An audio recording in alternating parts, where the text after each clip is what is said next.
Секторот за внатрешни работи од Штип деновиве во организирана акција откри 8 лица за вршење на бесправна сеча на терените на планината Плачковица и бесправна трговија со дрва. Портпаролот на СВР Штип со изјава за медиумите.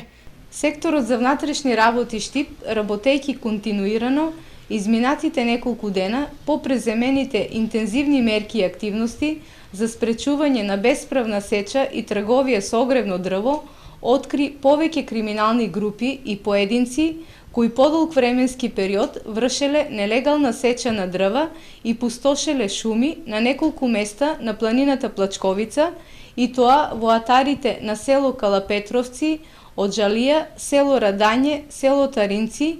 и во атарот на село Лакавица и село Брест, како и на подрачјето на општина Делчево, а нелегално исечените дрва ги транспортирале и продавале на граѓани на подрачјето на општините Штип и Карбинци за цена од 1500 до 2500 денари во зависност од далечината на испораката. Имено по преземените мерки од страна на полициските службеници од секторот за внатрешни работи Штип, откриени и приведени се 8 лица, одземени се 6 возила и предмети со кои групата и поединците го вршеле транспортот на исечените дрва и одземени се околу 25 метри кубни нелегално исечени дрва. СВР Штип и понатаму ќе работи за откривање на бесправна сеча и трговија на дрво од планинските предели во Источна Македонија.